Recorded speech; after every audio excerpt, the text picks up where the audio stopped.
it is to cultivate great relationships, especially in terms of those relationships that hit closest to home for us. Those things like parenthood, marriage, kids, and even just those close friendships in our lives. And so today I want to just kind of do a little groundwork and sort of lay the foundation for this series. And in fact, it literally actually entitled this message tonight, Fix the Foundation. Fix the Foundation. Because the truth is, over these next several weeks, I could give you guys a bunch of great tips of how to improve communication between you and your spouse, or you and your kids, or you and your friends, or how to manage conflict, or how to grow intimacy and grow closer. But listen, if the foundation, if your relationship with Jesus is broken, it doesn't matter all that other stuff. In fact, truth is, the moment that it might, some of those great tips, some of those little, little classic kind of helpful hints and stuff, it might help create some change for a moment. But if the foundation is broken, man, none of that stuff's going to last. None of that stuff's going to make a lasting difference. And so today, what we're going to do to kind of unpack this and again to lay the groundwork for this series is we're going to look at the story of a guy by the name of Jacob. And we find Jacob's story in Genesis chapter 35. And so if you have a Bible, I encourage you to follow along. Otherwise, you can follow along on the screens. But Jacob, I find this story actually really encouraging because, I think if you have if you've ever had any type of issues when it comes to family, or ever had any type of family dysfunction or dysfunction of any type in a relationship, Jacob's your guy. You're going to find some encouragement in Jacob's story. If you've been around here for very long at all, you've probably heard me share this story before of how Holly and I first met, or at least how I should say the turning point of when I found enough courage to actually ask Holly out on a date. I was in Bible college, and I remember looking out my dorm room window, and Holly, my wife Holly, she was always, in fact, give a wave, Holly, back there. So I always knew she was way above my pay grade. And so I was like, man, there's no way if I asked her to go on a date with me, she would ever say yes. And so I, for the longest time, that was the reason I never asked her. Until one day I was looking out my dorm room window, and I see her walking hand in hand with this guy who I was in class with. And this guy, he was a nice guy. He was so sweet, really just the nicest guy in the world, but he wasn't the sharpest tool in the tool shed. He was not a bright guy at all. And I don't know what it was, but watching those two walk hand in hand, something triggered in my mind, if he could get that girl, I've got a chance. I've got a chance. If that guy can get a Holly, I've got a chance at this. And really, Jacob's story is kind of like that. Especially, again, if you've ever had any kind of dysfunction or had any kind of issues as it relates to family or marriage or, friendship, whatever the case is, you're going to find some encouragement in looking at Jacob's story, because Jacob's story is a story, when you look at the dysfunction in his life that he grew up in and he had to work through, and how God still managed to use him, he's an ultimate story of, hey, if Jacob could make it through and God could use him and God could restore and bring healing to his family, listen, you got a chance. I don't care what dysfunction you bring in here. I don't care what issues you got. Listen, you've got some hope. Jacob's story gives us hope for our family, hope for restoration, hope for forgiveness, hope for healing. It gives us a chance. Yes, you have a chance. You've got a chance. And so we're going to kind of jump into Jacob's story. But before we get into the text, I want to give you a little context of Jacob's upbringing, and just kind of how we get to where we get to Jacob in Genesis 35. So Jacob was one of twin boys, and his father was Isaac. In fact, we talked about Isaac last week. And of course, in Isaac's defense, before we start kind of unpacking maybe not the best fathering practices by Isaac, in Isaac's defense, if you were here last week, I don't know, growing up where your dad is holding a knife over you, for whatever reason, I'm sure there was going to be some psychological trauma on Isaac's life. Good reasons or bad. Isaac definitely would have walked away from that experience, I think, with some family issues and family dynamic issues of his own.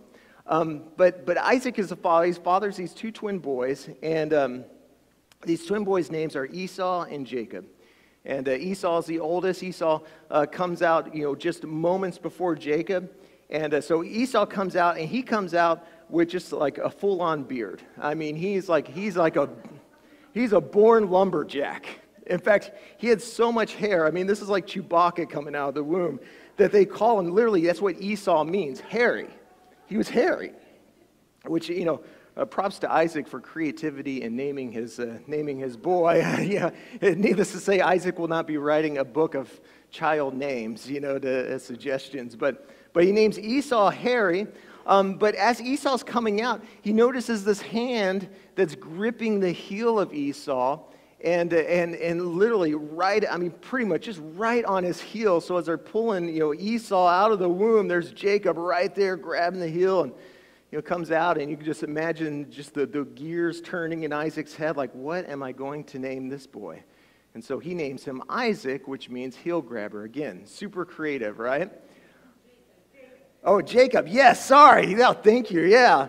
So, yeah, actually probably would have been better off naming him Isaac, but yes, he named him Jacob. So we've got hairy here, and then we've got heel grabber over here. These are the two boys. And again, for Jacob, here's the challenge, is that his father definitely had his preferences. His father was not shy about showing favoritism, as Isaac definitely had a favorite out of these two, and that was Esau, for a couple reasons. One, Esau was the firstborn, and so as the firstborn, you typically, you got the fair share of the inheritance. You were the one that got the brand new car when you turned 16. I mean, you were you were the blessed one. You were the favored one as being first.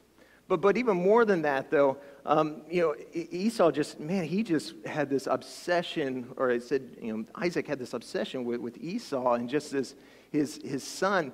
Now Jacob, on the other hand, was kind of seen in Isaac's eyes, almost kind of a little bit of a second class. He looked down on Jacob a lot. And again, it could have just been because Esau was firstborn, but I think more than that, though, is that, Esau kind of fit this ideal, I think, for Isaac. Like in Esau, he saw this Chewbacca of a kid coming out. He was a hunter.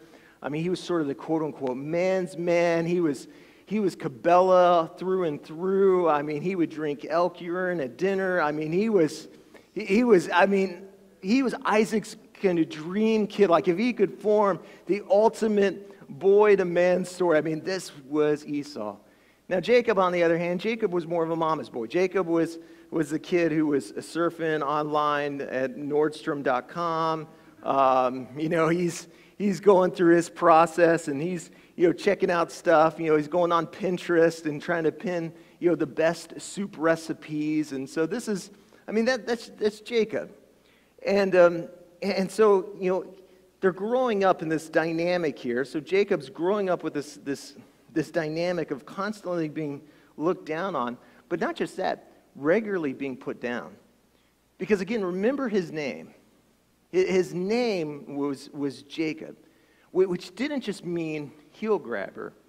His name literally meant manipulator, liar, because again, his father saw in Jacob someone trying to steal his older brother's birthright.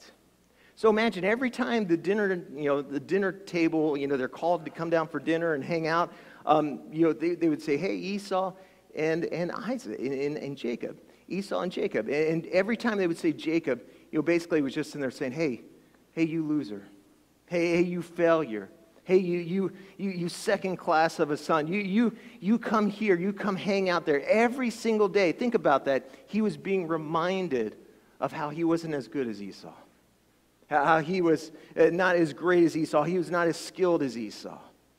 And so this is his life. This is his upbringing. This is what he's growing up into.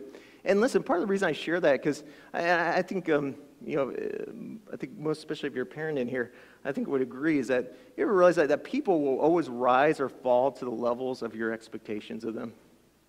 People will always rise or fall to the level of your expectations of them. And when you set expectations that this is what you are, ultimately they're going to come to believe that. And that's what it was for Jacob. Jacob ultimately came to believe that that's just who he is. I'm a liar. I'm a cheater. I'm a manipulator. And before long, he was actually not just believing that, but acting out those beliefs as he would go on to steal his brother's birthrights and this kind of coup he worked out with his mom.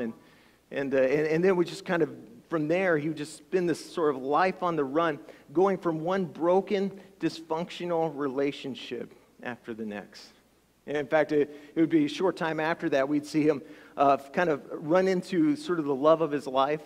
Much like I saw Holly out of the dorm room window, he saw this girl by the name of Rachel at a distance and fell in love instantly. And so he goes to Rachel's father and wants to ask her father, Laban, for her hand in marriage. And of course, Laban responds to Jacob, much like any father of a daughter would probably respond to a kid's request like that, as he goes, hey, well, do you get a job, basically? Like, are you working? Do you get a job? How are you going to provide? And Jacob's like, I got none of that stuff. So he's like, well, how about this? Why don't you come work for me for 7 years, and then you can have my daughter, Rachel.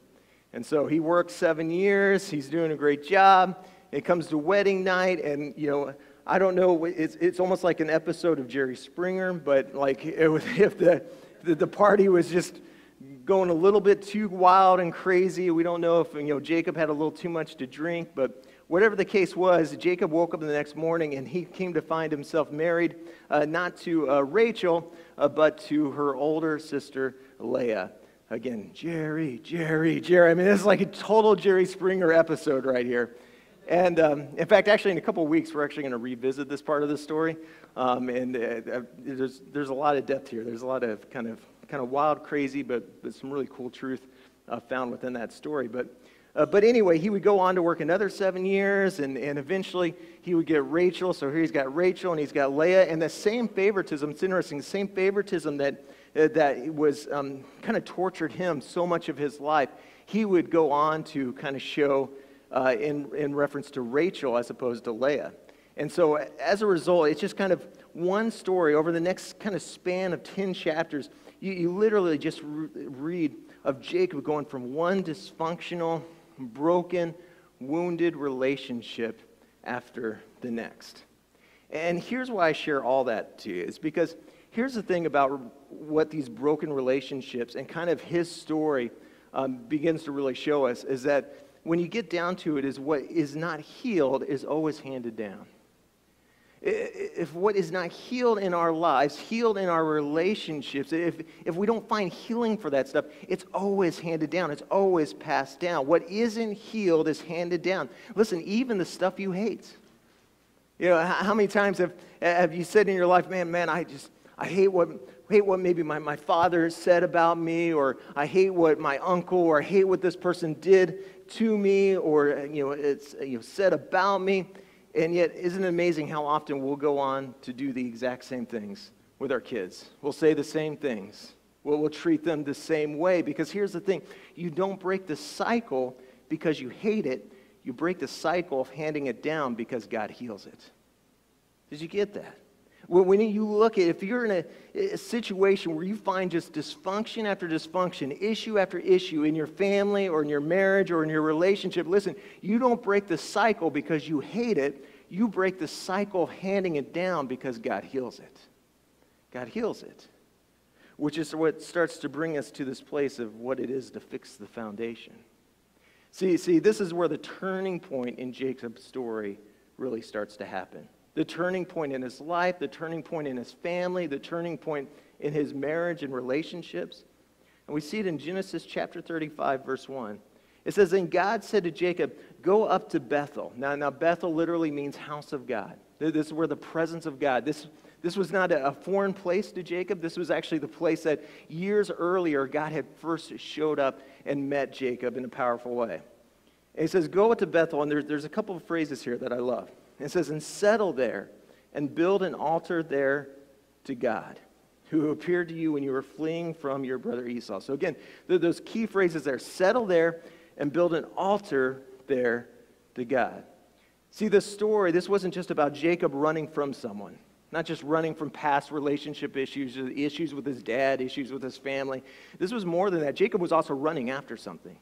In fact, we don't have time to kind of cover, but verse after verse, we just see in those kind of 10 chapters from 25 to 35, it's just, Jacob kind of hopping from one relationship to the next, hopping from one place to the next, hopping from one job to the next. It's just this continual, constant on the move. He's like a walking, breathing U2 song, still hasn't found what he's looking for, right?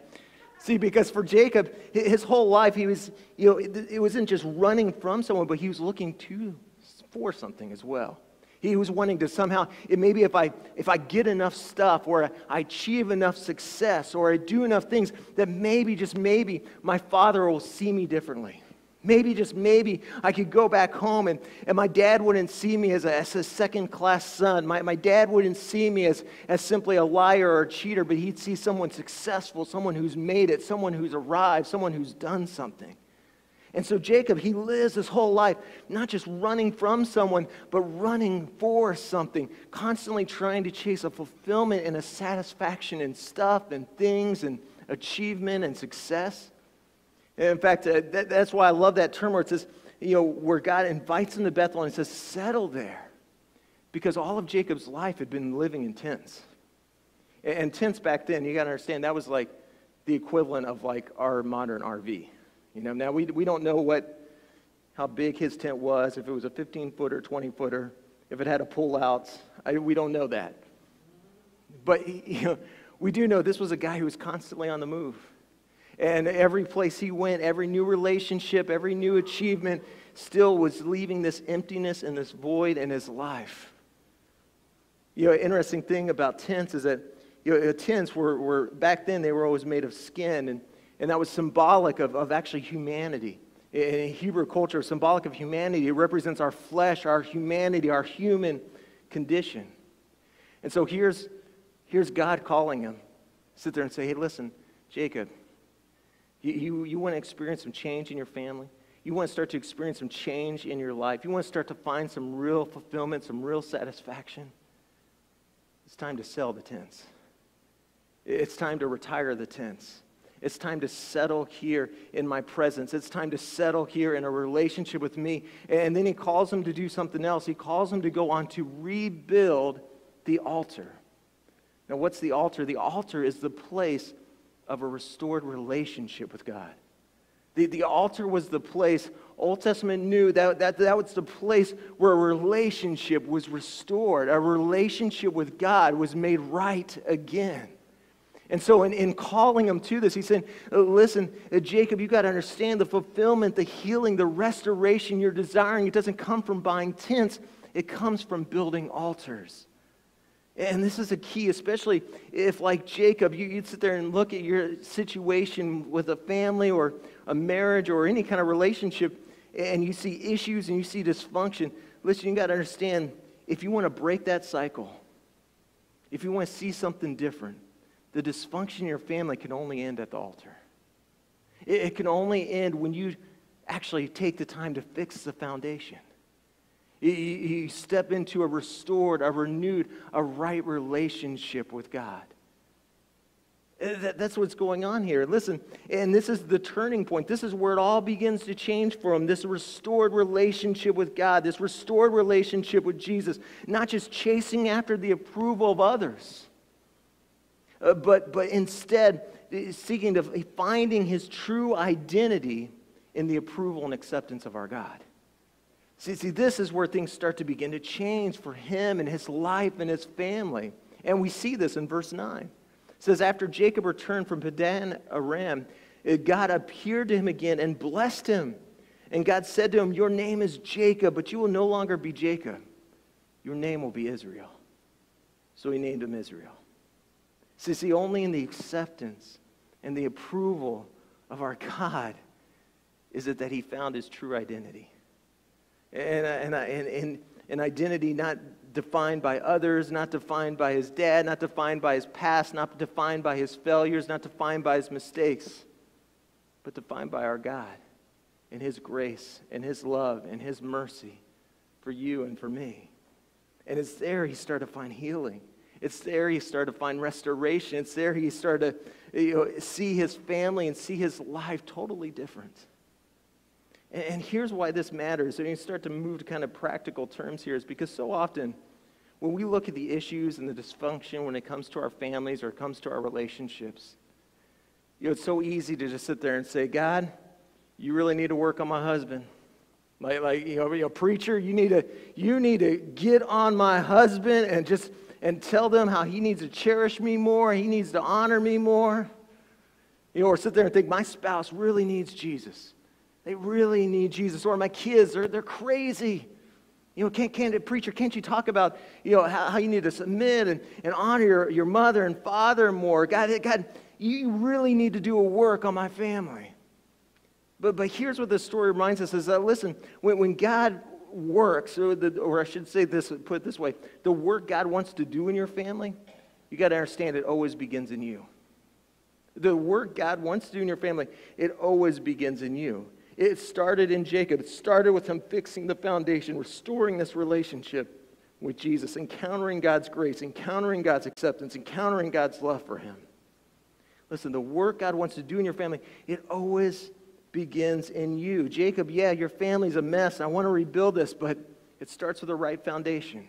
And that right foundation is inside of you, that relationship with me, you trusting that you are who I say you are. That you're accepted, that you're affirmed, that you don't have to prove anything to anybody.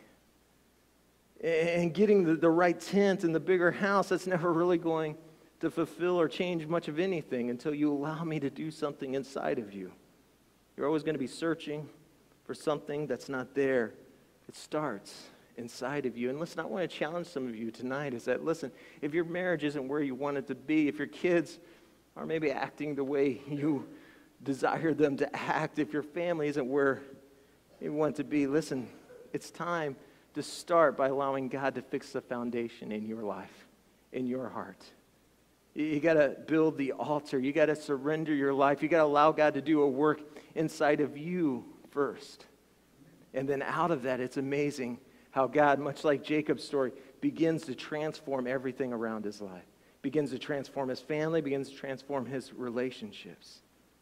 And so just real quickly with the time we have left, just 3 steps I want to kind of share out of this story that we're reading of how to rebuild your family on the right foundation. And listen, this is more than self-help, because as you're going to come to discover in Jacob's life is that, this is more than just positive talk and hey, you can do this, you can make this, you're a new creation, all that stuff. Listen, it's more than self-help. Because as you're going to come to discover in Jacob's life, he goes through some really tough things. Him and his family, immediately after this, they face some real storms. And listen, storms that actually, not only is he going to make it through, but are actually going to strengthen him, strengthen his family, strengthen his relationship with God. But never would have happened if he didn't first start by fixing that foundation, restoring that relationship with God. And so this is where we catch up to chapter 35, verse 16. It says, then they moved on from Bethel. So here, they have this, they rebuild the foundation, they restored relationship with Jesus, restored relationship with God. It says, while they were still some distance from Ephrath, Rachel began to give birth and had great difficulty. Isn't that what happens sometimes to us? When we go to church and right after you leave Bethel, right after you leave the house of God and God speaks something to you, God encourages you some way. Have you ever noticed, maybe it's just me, but it seems like right after that we'll walk out of here like, I'm not Jacob, I'm Israel, new life, new start. And that's when the arguments start. It's like some of our biggest arguments, I can tell you, in life has sometimes been on the way home from church or the way to church. It's kind of all this stuff around that, right? And really, that's exactly what we see actually happen in this story as well. Here they have this great encounter. And here's where the storms start to come. Verse 17, it says, and as she was having great difficulty in childbirth, the midwife said to her, don't despair, for you have another son. And verse 18 says, as she breathed her last, for she was dying, she named her son Ben-Oni. Now, Ben-Oni means son of my sorrow. But his father, get this, and we're going to come back to this, but this is really kind of a beautiful picture, a beautiful statement he makes. It says, but his father named him Benjamin, which means son of my right hand. And then verse 19, so it goes on again. It's kind of a tragic story, but hopefully some real hopeful truth coming out of it. It says, so Rachel died and was buried on the way to Ephrath, that is Bethlehem. Over her tomb, Jacob set up a pillar, and to this day that pillar marks Rachel's tomb. So kind of set the scene here. They leave church, and all of a sudden this argument starts to break out. Here's Rachel, and she starts to go into labor. She's going into this labor that is incredibly painful, incredibly uncomfortable. There's probably a sense in her that she knows that her time is short, that this isn't going the way it should be going. And out of that pain, she calls her son, she calls her little one, Ben-Oni, son of my sorrow. She takes her pain and kind of uses that to kind of put a label on her son. And yet, again, all of a sudden we see this disagreement, though, because Jacob here, Jacob's a changed man. Jacob he steps in and he's like, no, we're not going to call our son of our sorrow. We're not going to allow our pain, our momentary pain, to define him. No, we're going to call him son of my right hand. Son of my right hand. In other words, we're not going to curse him, we're going to bless him.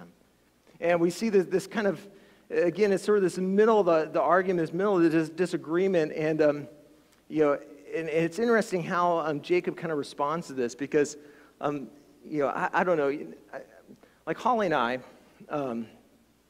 we never get in fights, I'm sure, as you would imagine. But we do have very intense fellowship, very loud, intense fellowship, and every once in a while when we get into it, arguing something or complaining. There's nothing worse, nothing that frustrates me more than when I get halfway through the argument or we're right in the middle of it, and Holly be like, I'm just done talking about this.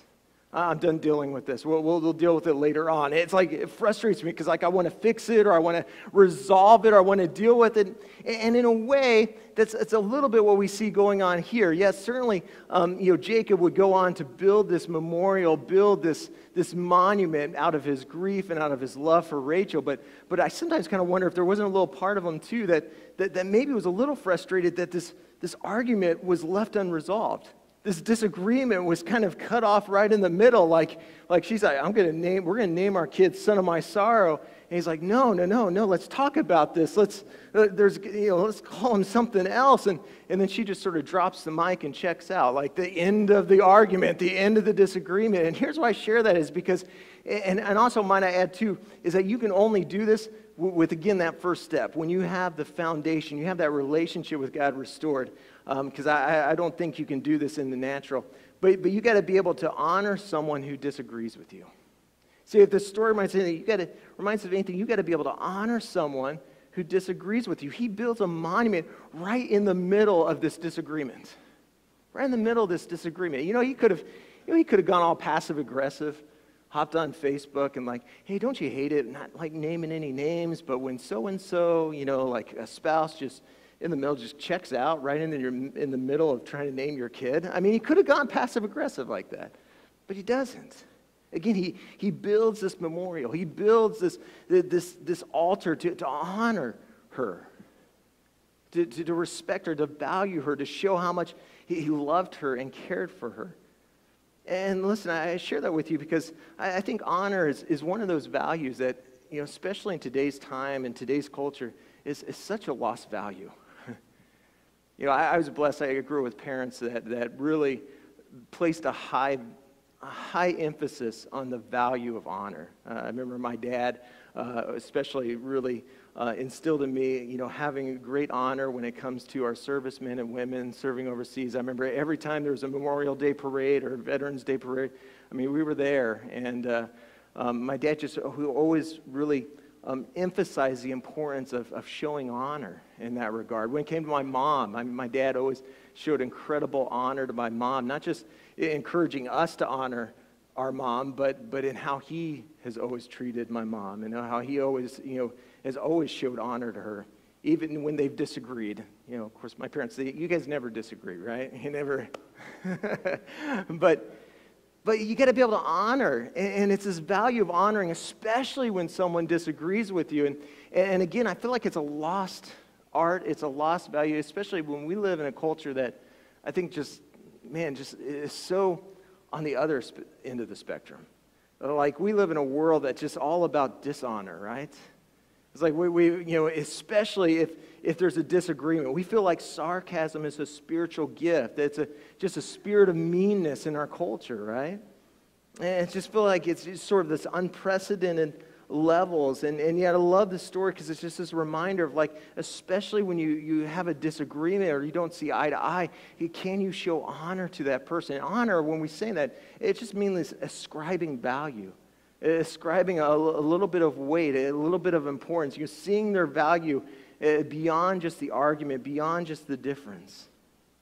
And here's why I say you got to fix the foundation first before you can really, I think, live this out in your life. Because honor, get this, honor says more about me than it does about them. When you show honor, especially with someone you disagree with, it always shows more about you than it does about them. See, listen, honor isn't a reflection of the person who receives honor. It's a reflection of the attitude and the heart of the person who gives it. In fact, think about it this way. Jesus, when he was showing honor, showing value to us by paying the ultimate price, for you and for me, when he came to show honor to us, it wasn't an indication that you and I somehow deserved it or somehow earned it. It's not like he showed up here and walked on the earth for 33 years and it's like, hey, they're not that bad. I'm hanging out with them. Peter makes a mean salmon, it wasn't like that. It wasn't like he came away just super impressed by us. No, he paid the ultimate price. And it wasn't an indication that somehow we deserved it, but rather it was an indication of just how much God loves you and me. It was a reflection of his heart, of his character, of his goodness, not yours. So listen, will you have, especially in those disagreements, will you have the courage and the strength to honor someone even when they disagree with you? But there's something else that happens here in this story. Verse 18 said, going back to it, says she breathed her last, for she was dying, and she named her son Ben-Oni, but his father again named him Benjamin. Again, that name, son of my right hand. Now, that was important back in ancient times because the right hand, that was the hand that you'd use to bless somebody. It was, and not just that, it was symbolic of, most people are right-handed, and so it was symbolic of just strength. It was your strong arm. So basically, by calling him Benjamin, he's sitting there saying, no, you're favored, you're blessed, you're chosen. I see potential in you. And I share that with you because this is the second thing, is that when you fix the foundation, what you'll come to find is the strength to bless someone who depends on me. You'll find the courage to bless someone who depends on me or depends on you. In fact, I put in my notes this way, is that the greatest gift a parent can give their child is to see God's purpose in them and then to say it over them. It's to see God's purpose in them and then to say it over them. The best picture of this in the Bible is actually God the Father's response to the Son.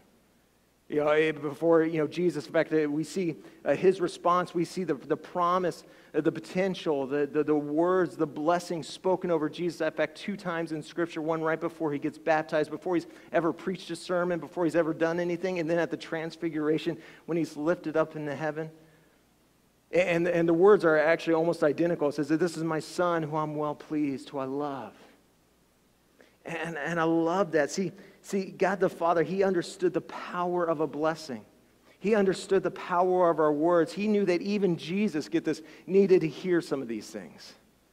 He needed to hear that promise spoken over him. In fact, John chapter 1, verse 1 kind of speaks this in the power, the creative and redemptive power of our words. In the beginning was the Word, and the Word was with God, and the Word was God.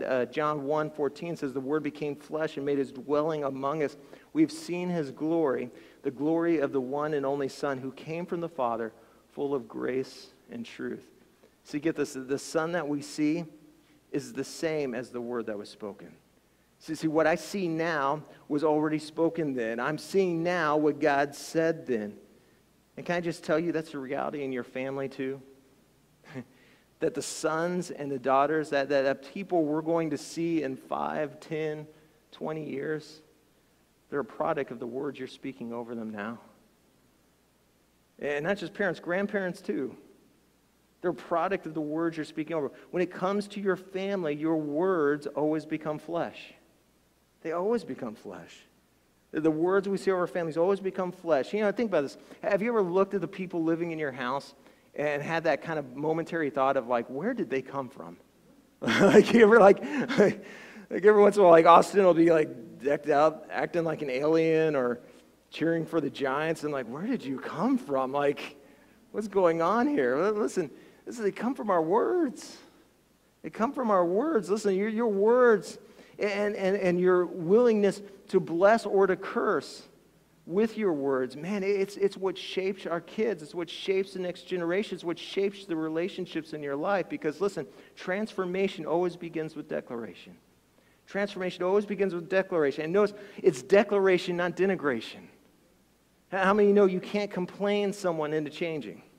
You can't nag someone into changing. You can't tell them all the ways they've missed the mark and all the ways they've screwed up with this or screwed up with that and expect them to change. In fact, sociological study after sociological study, they'll say the same thing. That listen, the best way to create change is that when someone's doing something right, when someone's taking a step in the right direction, it's by affirming that. It's speaking blessing. Speaking the promise, speaking the potential that you see in them, and voicing that potential and speaking it into their lives. But in saying that too, can I just add this as well? Is you got to know you're not the only voice that's speaking into the lives of your kids. Listen, you have to be prepared to cancel out other people's words over your family as well. You have to be prepared to cancel out other people's words over your family as well, because again, there's a lot of voices out there. Media, schools, friends, just society that try to paint a picture of what real beauty is or what real value is or what real success is, or trying to speak this message. And listen, it's so important, moms and dads and grandparents, that you're speaking words of promise. You're speaking words of blessing, even if that means canceling out some of the words, especially some of the cursings over your family. Guys, we got to be people that speak blessing, and that's exactly what Jacob did. It was almost like Jacob's like, man, I know what it feels like. I know what it feels like to have your being a family where you just feel like a second-class citizen, to be labeled as a liar, to be labeled as a cheater, to be labeled as a failure. And yet I see more in you, boy. I see more in you. You're not a Benoni to me. You're a Benjamin. You're the son of my right hand. I see potential. I see a future. I see value. I see significance. I see someone who was created and formed in the very image of our God. I'm choosing to speak blessing because those words are our words that always ultimately become flesh. What are the words you're speaking to your kids, your grandkids, and to your spouse, in your relationships? They're powerful. But here's the last thing, and we'll wrap up with this, is that, again, and like I said, is that this is so much more than just self-help stuff. Again, he faced some real storms. Losing his wife and then going on to, in this next passage here, is he would go home and have to go back to the very father who spoke so negatively of him. And in fact, in some ways, you could say almost kind of going back to the very place that was sort of at the root of so much of his heartache, so much of the relationship destruction and issues in his life. And we see it here in verse 27. Jacob came home to his father Isaac in Mamre. And this is where Abraham and Isaac had stayed. Isaac lived 180 years. This is secret of the fountain of youth right there. But he goes on, he breathes his last, and then he died, and when it was gathered to his people, old and full of years, and his sons Esau and Jacob, they buried him. See, again, you got to have the foundation fixed. You got to have the relationship with Jesus fixed, because you can't give what you haven't first experienced and received. especially when it comes to this area of forgiveness. See, it's only when you fix the foundation can you find yourself the place with the strength and ability to forgive someone who disappointed you. To forgive someone who disappointed you. See, I've got to honor somebody who disagrees with me. I've got to bless somebody who depends on me. I've also got to be able to forgive someone who disappointed me. And certainly for Jacob, that was more than a few justifications and reasons of being able to say why his father disappointed him. Always being seen as the lesser son, always being called a loser, a liar, a failure. I went to a conference years ago, and there was a pastor by the name of Chris Hodges that was speaking, and he shares a story that just always kind of stuck with me. He had a ministry in the prisons down there around Alabama, around Birmingham, and he shares a story of how it came around Mother's Day, and so he kind of came up with the idea, like, what I think we're going to do is we're going to get a whole bunch of Mother's Day cards and give it to the prisoners, allow them to fill these cards out and send them. We'll cover all the postage costs, and they can send it back home to their moms. And so they take a caseload. They get a whole bunch of these Mother's Day cards donated, take a case full to the prison, pass it out to all the prisoners there, and he said, he goes, man, I'll just never forget the image of just seeing, these grown men, these big guys, tattoos, mean-looking guys, all over there, huge. Some guys that had been in there literally almost their whole lives. And yet with tears in their eyes, they're writing these notes to their moms. And every single one of them, he said that every single guy in there grabbed a card and wrote something in it and sent it to their mom. And so they're like, man, this is great. He's like, this was a success. And so then it rolls around to Father's Day. He's like, well, we said success with Mother's Day. Why don't we try it for Father's Day? So he grabs another big bucket of these cards and walks it in there and, puts the same offer out there on the table. He's like, hey, any of you guys, you got a dad that you want to write this Father's Day card to, well, feel free to take a card. We'll cover the postage. We'll make sure they get it. And he said not a single guy in that room got up to take a card. And the reason why I share that story is because, every single man in that place, they had a father wound is what they had. Every single man in that place could trace back their mistakes and their pains and their struggles to somebody who disappointed them. But here's also why I share that picture, is because it's a picture of this reality when it comes to unforgiveness. Is that truth is, when you hold on and you harbor unforgiveness, you hold on and you harbor bitterness, it doesn't put them in prison, it leaves you in prison. It leaves you in prison. See, forgiveness doesn't mean that it was right. Forgiveness doesn't mean that it was okay. Forgiveness is not exonerating the guilt. Forgiveness is not just glossing over it, or it's not even reconciliation. Forgiveness is me declaring once and for all that I refuse to be defined by what you did to me or said about me or said to me. And listen, again, that's impossible until you have the courage to come to the altar. It's impossible until you have the courage to fix the foundation by stepping into a relationship with Jesus. The reality is you can't give honor until you get it. You can't give blessing until you receive it. You can't give forgiveness until you got it.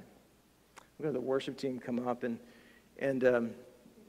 as they do, I was thinking of, Peter. There's a story of Peter and John, actually, in Acts, and they come across this guy who, is broken and wounded and just stuck in place, and he's desperate for some help, and he asks them for a little bit of money, and of course, Peter and John, they look at him like, hey, money we don't have, but what we do have, we'll give you.